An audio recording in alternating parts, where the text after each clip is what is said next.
Boa noite a todos. Hoje a gente vai falar de uma passagem que Jesus, falando para seus discípulos e os que o ouviam, ele disse: sede perfeitos como nosso Pai o é. Então a gente interpreta e também é um dos capítulos do Evangelho segundo o Espiritismo. E a gente vai tentar interpretar o que muitas vezes a gente não consegue interpretar, o que Jesus quer dizer com essas passagens dele durante essa noite de hoje. Então, para iniciar, a gente vai ver um vídeo onde é uma representação de Jesus conversando. Dá para você ver daí? Dá? Ouvistes que foi dito: amarás o teu próximo e odiarás o teu inimigo. Eu, porém, vos digo: amai vossos inimigos. Bendizei os que vos maldizem. Fazei bem aos que vos odeiam. E orai pelos que vos maltratam e vos perseguem, para que sejais filhos do vosso Pai que está nos céus, porque faz que o seu sol se levante sobre maus e bons, e a chuva desça sobre justos e injustos.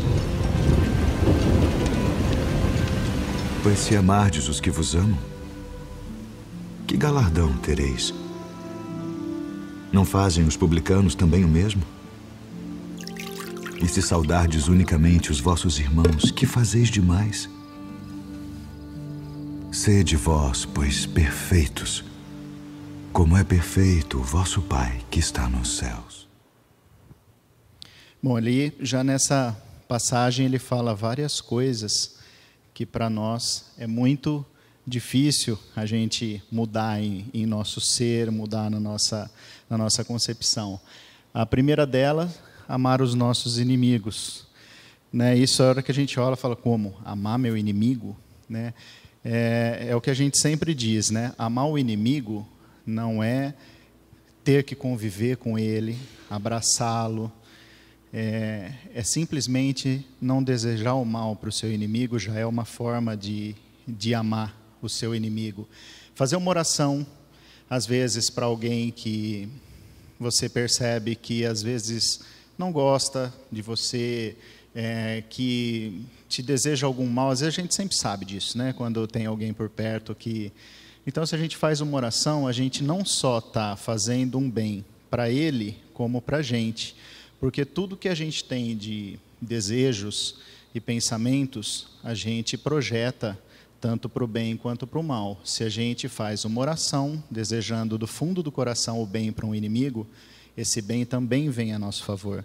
E o contrário também é verdadeiro. Então, a gente sempre tem que lembrar disso, A gente também maldizer, fazer aquela história, também jogar aquela praga, aquelas coisas também a gente não pode fazer, porque isso também acaba voltando para a gente. A outra coisa é fazer o bem a quem nos odeia, que é o que eu acabei de falar, e bem dizer os que nos maldizem. Falar bem dizer os que nos maldizem, na minha interpretação, eu penso assim: quando a gente sempre alguém teve na vida uma situação de que alguém vem falar com a gente e fala: você conhece fulano de tal ou fulana?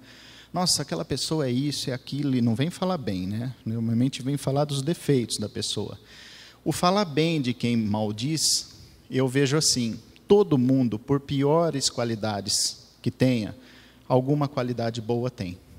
Então, se a gente conhece uma que seja, que rebata para esse irmão ou irmã que está falando mal de uma pessoa para a gente, mas você já reparou que ela tem isso de bom, tem aquilo de bom, a gente já consegue quebrar aquela maledicência da pessoa, e a gente também está fazendo um bem, até para quem nos maldiz, que às vezes a pessoa vem falar para a gente e não sabe que estão falando da gente também, Então, é uma boa saída essa, a gente procurar sempre ver a coisa boa que uma pessoa, que um irmão ou irmã tem, para poder falar, Quando Jesus diz, sede perfeitos como vosso Pai o é, ele está querendo que a gente tenha uma integração nossa, do nosso ser com o Pai Celestial. Essa integração Jesus já tinha. Jesus tinha um entendimento de Deus muito, infinitamente superior ao nosso. A gente, à medida que vai estudando, que vai ouvindo palestras e querendo entender um pouco mais da palavra de Deus, que Jesus deixou para a gente vai se aproximando mais de Deus. Se aproximando, porque a gente automaticamente vai começando a se melhorar, começando a enxergar novos horizontes que a gente não via antes. Então, ele chama a gente para esse progresso espiritual. É um chamado ao avanço, né? Porque todos nós temos em nossa essência a sensação da necessidade do progresso. Isso vem já no nosso perispírito, desde a criação do espírito. Quando somos criados simples e ignorantes, se não tivéssemos esse desejo dentro de nós já gravado, não teríamos evoluído como evoluímos até hoje. E a evolução é constante. Vamos continuar evoluindo e existem também os que já passaram, estão na nossa frente e mais evoluídos ainda. O nosso maior exemplo é o Jesus, né? Este pedido, né, sede perfeitos, é um propósito evolutivo, é um resumo. Um resumão, né? Sede perfeitos como nosso Pai o é. Para que a gente atinja isso, a gente sabe que, quem estuda a doutrina espírita, que nós temos vários mundos a percorrer em evolução. Atualmente, a gente está no mundo de provas e expiações. O mundo de provas e expiações, a gente ainda tem o mal prevalecendo. O bem está lá, brigando, mas o mal ainda prevalece. Por isso que a gente vê tanta coisa ruim ainda no nosso planeta acontecendo. Mas a gente está já numa transição. Conforme a gente vai evoluindo, essa transição vai entrar no planeta, no mundo de regeneração. Lá a gente tem paz, respeito, amor. É como se fosse uma base de descanso, porque a gente está lutando para chegar nessa evolução, nessa transição. E lá a gente vai ter, vamos dizer assim, um pouco de paz, né? O bem já vai estar bem mais em número maior de seres e o mundo já vão ser mundos bem melhores. A partir daí, nós vamos ter mundos felizes, continuando sempre devagar, sempre no ritmo de cada um. Os mundos felizes não há provas nem expiações. Para quem não sabe a diferença entre prova e expiação, a prova a gente pode pular para trás. A expiação não tem jeito. É como a gente falar assim, eu vou fazer uma prova na escola, eu vou tirar 0, eu não vou fazer essa prova. Você tem a opção de não fazer. A expiação são coisas que a gente tem que passar e não tem como não passar por isso. Por isso que falam provas e expiações, tá? Nesses mundos felizes não há provas nem expiações. As doenças, mortes prematuras, guerra, fome, tudo que seja fruto do orgulho e do egoísmo, não existe mais. Seria maravilhoso, né? Seria não, é. E nós vamos chegar lá, se Deus quiser. A ciência, a tecnologia e a felicidade atingem patamares inimagináveis. Então, a gente imaginar um mundo onde todos os seres que vivem lá, não existe mal, existe um progresso violento, violento no bom sentido, existe um progresso tremendo, em patamares inimagináveis de tecnologia, é uma coisa a se sonhar, e nós não chegamos ainda, estamos no meio do caminho. Depois disso, nós temos os mundos celestes ou divinos. São habitações de espíritos depurados, onde exclusivamente reina o bem, visto que todos que aí vivem já alcançaram o cume da sabedoria e da bondade. Aniversário dele, dia 25. É lá, Jesus é um espírito puro. Então, é lá, são mundos celestes e divinos, onde a gente está chegando a caminhar nos patamares máximos, né, Então, se a gente está em transição ainda de provas e expiações, e a gente tem centenas, talvez, de anos para esse mundo de regeneração, que dirá a gente chegar nesse patamar. Mas a gente vai chegar. Então, quando a gente fala tudo isso, né, a gente fala, nossa, sede perfeitos como vosso Pai o é, isso é impossível, é utópico. É uma distância tremenda, utópico. Eu não diria impossível, por quê? A gente está em constante evolução, nunca para. Mesmo porque se essa distância fosse finita, vamos chegar a igualarmos ao Pai, a Deus. E aí? Acabou? Monotonia? Vamos dizer que a gente está bem próximo disso. A gente alcançou. Monotonia não é uma criação de Deus, muito provavelmente. Então, a gente poderia dizer que Deus não é perfeito, porque Ele fez uma coisa onde vai se estacionar ali? Não, o progresso é constante. Nós fomos criados simples e ignorantes e vamos no progresso. O progresso é infinito, ele não vai ter fim. Nós vamos chegar a patamares, como disse ali, inimagináveis, mas o progresso não tem fim nunca, porque a gente evolui e Deus também evolui nos patamares onde Ele está. Quanto mais próximo a gente chega desses mundos felizes, desses mundos celestes, a gente vai enxergando cada vez mais horizontes com relação à divindade. Ou seja, aconteceu comigo, aconteceu com muitos que estão aqui. Quando a gente começa a estudar, quando comecei a doutrina espírita, eu não tinha muita religião. E eu me apaixonei pela doutrina espírita e comecei a estudar. À medida que eu comecei a estudar, eu comecei a me corrigir, porque eu comecei a ver outros horizontes. À medida que a gente vai se corrigindo e vai se aproximando cada vez mais, a gente vai tendo mais fé. Tendo mais fé, a gente começa a ver novos horizontes e assim por diante, infinitamente. Então, por isso que eu disse no início, Jesus tinha uma visão de Deus infinita, infinitamente maior do que a nossa. Então, ele, quando dizia aquelas coisas, as parábolas, ele tentava simplificar. Muita gente não entende até hoje, muitas delas é difícil de entender, mas ele estava tentando simplificar certas coisas que aquele povo não poderia ouvir naquela época tão diretamente, que eles iam achar ele um louco também, se ele falasse mais diretamente, né? Então, nós temos aí um estímulo real à evolução.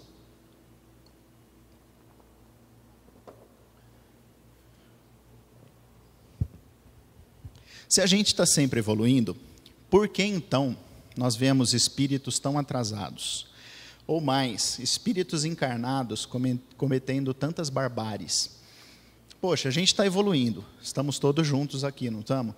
Por que tem gente tão atrasada, que a gente percebe isso, em espíritos encarnados, que a gente fala, os encarnados mesmo, que cometem cada barbáries, assassinatos, coisas terríveis, que a gente vê que isso não está condizente com o progresso moral que todos deveriam ter.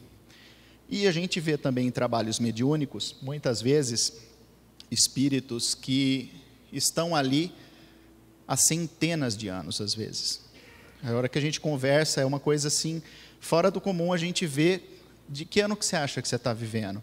1600, 1700, e ele está lá ainda, estacionário. Ele tem o livre-arbítrio dele. Ele parou no tempo, muitas vezes por uma vingança. Ele persegue, às vezes, uma outra pessoa. A pessoa reencarna 1, 2, 10 vezes, e ele está lá ainda, perseguindo. Ele vive, ele fica fechado naquilo. Aí você fala, ele está atrasado? Ele regrediu? Não. Um espírito nunca regride. Ele estacionou no tempo. O que acontece é que o livre-arbítrio não é infinito, ele tem um limite. Uma hora aquele ser precisa evoluir, nem que seja um pouquinho. Então ele reencarna. E quando ele reencarna no nosso meio, onde a maioria de nós já evoluiu mais do que ele. Então existe aquele choque, e a gente vê que ele não consegue, e muitos caem, né? É onde a gente vê certas barbáries acontecerem. Mas o espírito nunca regride, ele está sempre em constante evolução. A evolução moral, a evolução intelectual, aliás, uma não depende da outra, né? Às vezes tem intelectos muito evoluídos com uma moral bem pequenininha. Não é porque tem um intelecto alto que a moral também é alta. Mas a evolução é sempre constante. Eu não sei se deu para entender esse negócio do espírito parar no tempo. Ficou claro? Se tiver alguma pergunta, pode perguntar, viu, gente? Como, então, chegarmos o mais próximo possível à essência da perfeição de Deus? Apareceu ali, mas não apareceu para mim. É a caridade. A caridade, quem tem ela do fundo do coração, com o coração limpo, a gente pode ver que essa pessoa tem outras virtudes que não impedem a pessoa de ser caridosa. Vocês vão entender por quê. Vícios que alteram o sentimento de caridade. A gente tem o orgulho e o egoísmo. Isso aqui é como se fosse uma fórmula matemática. Aquele Vzinho ali, em lógica matemática, significa ou. Aquela seta significa resulta em. E o tio é negação. Então, orgulho ou egoísmo resulta na não caridade. Se a gente tem alguma dessas duas, ou as duas andam juntas normalmente, orgulho e egoísmo, a gente não consegue ser caridoso. Ah, mas a pessoa é ruim, mas dá o leite para os velhinhos, a fralda, que a gente faz a campanha aqui. Está fazendo caridade? Tá. Mas aquela coisa verdadeira, de coração, que a pessoa faz muitas vezes como moeda de troca. Deixa eu fazer minha parte, vai. Aí ou vamos dizer, não estou falando em dar, mas acolher qualquer coisa, não é do fundo do coração. Porque às vezes a gente tem ali no fundo um egoísmo. E por que eu estou falando tanto em egoísmo e orgulho? Esses sentimentos, eles enfraquecem a verdadeira caridade. Porque a verdadeira caridade é benevolência, a indulgência é a capacidade de perdoar, sacrifício e devotamento. Então, a gente simplesmente dá uma coisa e falar que fez caridade, fez no sentido da palavra, mas não no sentido da questão mesmo, do coração, de caridade. O amor ao próximo, essa frase eu retirei, que eu sinceramente não lembro de onde, mas eu achei demais. O amor ao próximo, estendido ao inimigo, sem a interferência de nenhum vício contrário, esses aí, por exemplo, que eu falei, contrário à caridade, sempre é um indício de uma superioridade moral maior ou menor. Todos nós temos uns pouco mais, uns pouco menos, em relação ao moral. Não estamos nunca igualadinhos, sempre temos diferenças, porque cada um tem as suas dificuldades, cada um tem as suas atribulações da vida, passamos por coisas diferentes em reencarnações passadas, e isso dá uma diferença, obviamente, entre nós. Esse é um outro vídeo, para tirar um pouco do sono de vocês, para eu não ficar falando muito. Eu acho que eu escolhi ele porque ele é uma lição de caridade. Vamos ver se a gente percebe aonde que está essa lição. So I'm at the airport, and they've got this deal for 5 donuts for $5, which is an awesome deal because it's pretty much the same price as buying 3 donuts anyway, so it doesn't matter. And I set my stuff down, and I pick up the paper, and I start reading the paper, and this guy sits down across from me. And so I, look over the paper, and he kind of gives me a bit of a smile, and I give him a bit of a nod, and I go back to reading the business section.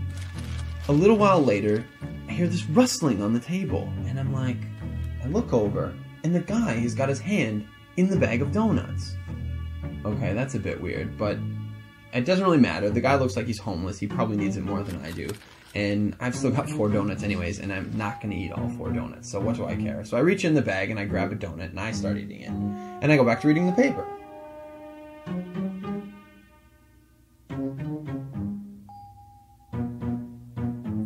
So I'm just getting into the social pages, and I hear this rustling on the table again.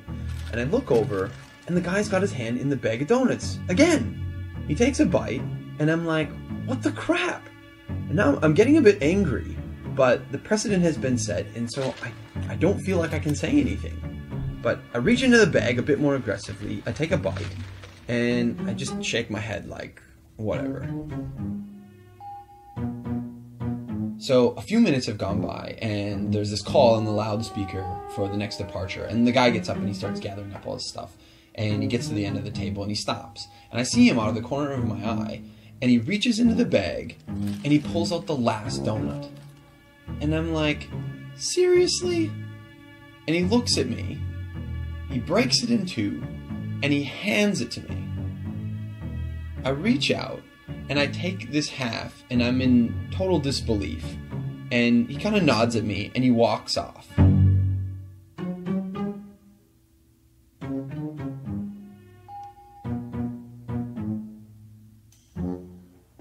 So, while I'm sitting here, pondering the absurdity of what's just happened, I hear the call for my flight. And so I get up, and I grab my bag, and I grab my jacket, and under my jacket is my bag of donuts. Not only was I eating that guy's donuts the whole time, and he didn't say anything, he took out his last donut, and he broke it in half and gave it to me. Quem que foi o caridoso aí, né? E primeiro, né, que sem dizer que a hora que ele viu aquele senhor, ele teve um preconceito. E na hora que ele pegou o donut dele, é aí que ele começou a maldizer o tempo todo, né? Não é possível, ele vai fazer isso. E no fim, ele era que estava comendo os donuts do senhor, né? Então, e no fim, a cena mais bonita ainda ele divide o último, né? Então isso assim eu vi como uma lição de caridade do Senhor, que além de deixar ele o tempo todo, não falou nada e no fim ainda dividiu o último. Então achei muito legal para ilustrar. Bom, na questão 785 do livro dos Espíritos, está escrito lá, a pergunta que Kardec faz: qual é o maior obstáculo ao progresso? São o orgulho e o egoísmo. E quero referir-me ao progresso moral, é o que eu falei agora há pouco, porque o intelectual avança sempre. Este parece, aliás, à primeira vista, duplicar a intensidade daqueles vícios. Ou seja, quanto mais a pessoa avança intelectualmente, a tendência dela ficar mais egoísta é muito maior. Então, ele acaba duplicando até os vícios do orgulho e do egoísmo, desenvolvendo a ambição e o amar das riquezas, que, por sua vez, incitam o homem a pesquisas que lhe esclarecem o espírito. E assim que tudo se relaciona no mundo moral, como no físico, e que do próprio mal pode sair o bem. Mas esse estado de coisas durará apenas algum tempo. Modificar-se-á à medida que o homem compreender melhor que, além do gozo dos bens terrenos, existe uma felicidade infinitamente maior e infinitamente mais durável. Ou seja, essa facilidade de ter a evolução intelectual, o homem acaba também facilitando ele entender as coisas do espírito também. Então, mais dia, menos dia, se ele acordar, ele consegue tirar proveito, né, dessa intelectualidade. A 913, ele pergunta: entre os vícios, qual que podemos considerar radical? Radical é aquele no sentido de raiz, enraizado, aquele que é mais difícil de arrancar. Qual deles que é? Já o dissemos muitas vezes, o egoísmo. Dele deriva todo o mal. Estudai todos os vícios e vereis que no fundo de todos existe o egoísmo. Por mais que luteis contra eles, não chegareis a extirpá-los, enquanto não o atacardes pela raiz, enquanto não lhe houverdes destruído a causa. Que todos os vossos esforços tendam para esse fim, porque nele se encontra a verdadeira chaga da sociedade. Quem nesta vida quiser se aproximar da perfeição moral, deve extirpar do seu coração todo o sentimento de egoísmo, porque é incompatível com a justiça, o amor e a caridade. Ele neutraliza todas as outras qualidades. Ou seja, o egoísmo é bravo. Por isso que naquela formulazinha da caridade, se tem egoísmo ou o orgulho, não adianta. Uma pessoa egoísta, como é que ela vai fazer caridade para alguém? Ela só pensa nela. O egoísta, a primeira coisa que ela pensa, como diz aquele ditado, meu sagou primeiro, né? Alguma coisa assim que eu não me lembro agora. O egoísta sempre pensa nele primeiro. O homem de bem. O homem de bem, que Jesus nos diz, ele tem uma série de qualidades que a gente precisa batalhar muito no dia a dia para a gente conseguir alcançar. É aquele que pratica a lei da justiça, amor, caridade, na sua maior pureza. A pureza é aquela que a gente vem falando, sem egoísmo, né, do fundo do coração mesmo. Interroga a sua consciência para verificar se violou essa lei. Será que eu estou fazendo tudo certinho mesmo? Será que aquilo que eu fiz para o meu irmão, será que aquela bronca que eu dei foi realmente... Às vezes uma bronca é realmente para o bem. Ou eu acabei humilhando o meu irmão. Aquela coisa de consciência, de a gente estar sempre preocupando. Se fez todo o bem que podia, a gente está sempre olhando, será que eu fiz tudo que eu podia fazer por aquela pessoa que estava necessitada da minha ajuda? Seja um amigo, seja um parente. Eu ajudei já ele, ou ela, né? Mas foi suficiente? Eu podia ter feito mais, essa é a questão. Eu poderia ter feito mais? O homem de bem sempre pensa nessa hipótese. Acho que quebrou a perninha do meu óculos. Esse é um outro videozinho que fala sobre são as qualidades do homem de bem. O vídeo fala... Em 2012, durante uma maratona na Espanha, Fernandes Anaya surpreendeu o público. Ele era o segundo colocado da prova quando viu o queniano Abel Mutai, que liderava com folga, diminuir o ritmo a poucos metros da vitória por achar que já havia cruzado a linha de chegada. O que fez o espanhol? Ao invés de aproveitar a oportunidade para vencer a corrida, alertou o concorrente e o empurrou até a vitória. Um jornalista veio com o microfone e disse assim: por que você fez o que fez? E o menino espanhol disse: fiz o quê? Ele não compreendeu a pergunta. Ele tem valores de conduta em que essa pergunta não faz sentido. O jornalista insistiu, disse: mas por que o senhor fez isso? Ele disse: isso o quê? Ele não compreendeu, ele não achou que houvesse outra coisa a fazer do que aquilo que ele houvera feito. O jornalista insistiu: o senhor deixou ele ganhar? Ele disse: eu não deixei ele ganhar, ele ia ganhar. Mas ele falou: então, mas ele estava distraído. Ele disse: então, se eu ganhasse desse modo, qual seria o mérito da minha vitória? O que é que eu ia pensar de mim mesmo? Quieto, sem câmeras. Aliás, ele disse uma coisa mais interessante: se eu subisse no pódio, no lugar de número 1, qual seria a honra da minha vitória? Qual seria a dignidade do meu sucesso? Mas aí ele disse a coisa mais bonita que eu vi em 2012. Ele disse: se eu fizesse isso, o que eu ia falar para minha mãe? Sabe por quê? Porque a mãe é o último reduto que você não quer envergonhar. Seja sua mãe quem for ou quem foi, se aquela pessoa que te deu a luz, isto é, que te trouxe ao mundo, se ela ficar com vergonha de ter te parido, é porque você não presta.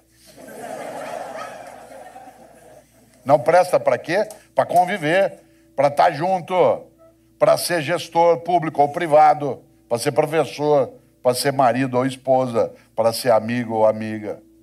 A mãe é o último reduto. Immanuel Kant, grande filósofo alemão do século XVIII, tem uma frase que é estupenda. Ele dizia, e esse é um princípio que vale para qualquer lugar, ele dizia: tudo que não puder contar como fez, não faça. Tudo que não puder contar como fez, não faça. Porque se há razões para não contar, essas são as razões para não fazer. Claro que ele não está falando contra sigilo e privacidade. Ele está dizendo: tudo que não puder contar como fez. Porque se alguém ficar sabendo, você vai ficar com vergonha de ter feito, então nem faça. Nesta hora, eu citei várias vezes algumas religiões. Me lembro, talvez, daquela que para mim é a mais forte expressão ética que já vi, que aparece numa das cartas do apóstolo Paulo dos cristãos. Está lá no capítulo 6, versículo 12. O apóstolo dos cristãos escreveu: tudo me é lícito, mas nem tudo me convém. Isto é, eu posso fazer qualquer coisa porque eu sou livre, mas eu não devo fazer qualquer coisa. O que eu não devo fazer? O que torna imunda a minha história, o que mancha a minha trajetória, o que agride a minha comunidade, o que envergonha a mim mesmo, o que entristece minha mãe. Esse é um típico exemplo de homem de bem, né? Ele não pensou eu vou deixar ele ganhar? Tanto que a hora que pergunta para ele, ele fala, por que você fez isso? Isso o quê? Você deixou ele ganhar? Ele fez, ele simplesmente fez. É uma coisa que já está trabalhado nele, né? Uma moral, como a gente tinha dito no começo, alguns com uma moral um pouco mais elevada e outros com um pouco menos, né? Este já provou que tem, né? E isso não tem a ver com intelecto, nem com classe social, nem com nada. O homem de bem também ele verifica sempre se fez aos outros tudo o que queria que fizessem por ele. Tem fé em Deus e sabe que nada acontece sem a sua permissão. Ou seja, tudo nessa vida, Deus está por trás, está nos amparando e está sabendo se a gente precisa ou não passar por aquilo.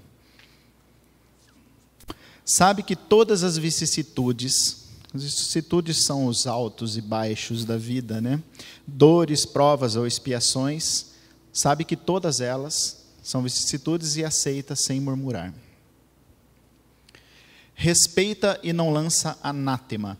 Anátema é quando a pessoa não pensa como a gente, e aconteceu muito na política, né? Esses tempos atrás aí, um ataca o outro. Se ele não pensa como eu, é ele que está errado, não sou eu, né? Isso é o anátema, né? E muitas vezes gera um desconforto muito grande, né? Não tem ódio, rancor e nem desejo de vingança, pois sabe que será perdoado conforme houver perdoado. Ou seja, aquilo também que falamos, né? Desejo de vingança não leva a nada, a gente só faz o mal para a gente mesmo, né? Não se envaidece com a sua morte ou predicados pessoais, com sua sorte, não com sua morte. Não se envaidece com sua sorte ou predicados pessoais, pois sabe que o que lhe foi dado poderá ser retirado. Tudo que a gente tem é emprestado, né? Inclusive o corpo. Uma hora a gente devolve. Essa parábola do semeador, Jesus tem os dizeres muito interessantes também que falam, né, sobre o nosso progresso.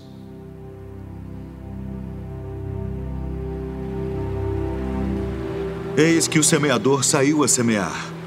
E quando semeava, uma parte da semente caiu ao pé do caminho. E vieram as aves e comeram-na. E outra parte caiu em pedregais, onde não havia terra bastante. E logo nasceu, porque não tinha terra funda. Mas vindo o sol, queimou-se e secou-se, porque não tinha raiz. E outra caiu entre espinhos. E os espinhos cresceram e sufocaram-na. E outra caiu em boa terra, e deu fruto.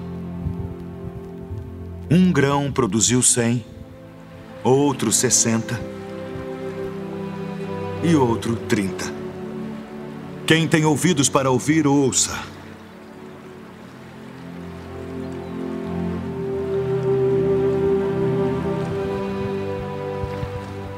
Por que lhes falas por parábolas? Porque a vós é dado conhecer os mistérios do reino dos céus. Mas a eles não é dado. Porque aquele que tem se dará e terá em abundância. Mas aquele que não tem, até aquilo que tem, lhe será tirado. Por isso lhes falo por parábolas. Porque eles vendo não veem, e ouvindo não ouvem nem compreendem. E neles se cumpre a profecia de Isaías, que diz: ouvindo ouvireis, mas não compreendereis. E vendo vereis, mas não percebereis.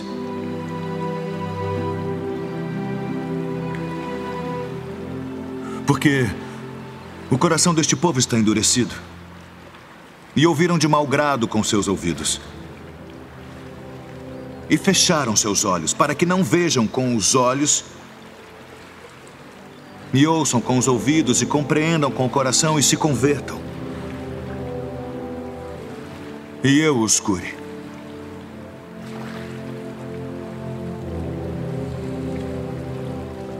Mas bem-aventurados os vossos olhos, porque veem, e os vossos ouvidos porque ouvem. Porque em verdade vos digo que muitos profetas e justos desejaram ver o que vós vedes e não ouviram. E ouvir o que vós ouvis e não o ouviram.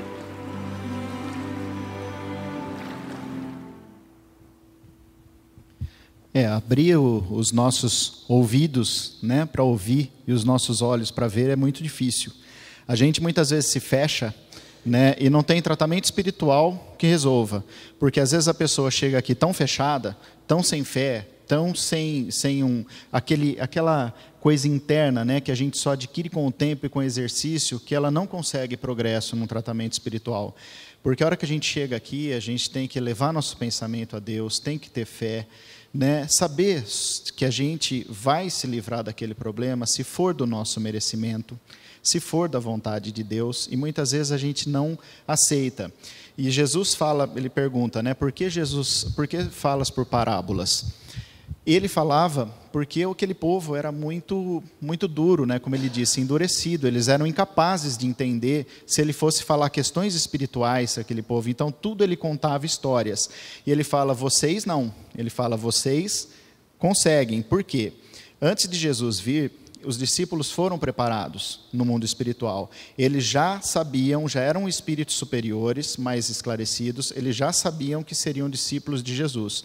Como a gente tem, né, obviamente, o nosso esquecimento, mas Jesus não. Jesus foi pegando, foi atrás de um por um, porque eles já sabiam quem eram os discípulos dele. E assim teria que ser, porque eram eles que iam levar a palavra de Jesus adiante.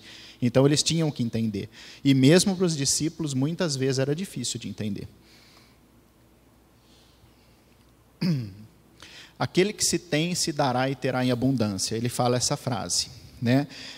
Mas aí, a hora que ele fala, aquele que não tem, até aquilo que lhe tem será retirado. A gente fala, peraí, tirar o quê? O que eu tenho e vai ser dado mais em abundância? Cada vez aquilo que a gente falou do progresso, que vem intelectual e moral, cada vez que a gente se aproxima de Deus e consegue entender seus ensinamentos de Jesus sobre as leis de Deus, a gente busca mais, se melhora, faz nossas reformas íntimas, vai melhorando e nós vamos ter cada vez mais em mundos, em próximas encarnações, em mundos que a gente vai passar na evolução, a gente vai ter mais em abundância. Mas aquele que não tem, até o que tem será retirado. É aquele que ouve, muitos entre nós espíritas, vai numa palestra, assiste, fala, legal, gostei da palestra tal, mas saiu daqui, não captou, né? Então, até aquilo que ele tem de pouco conhecimento, é fácil de ser arrebatado.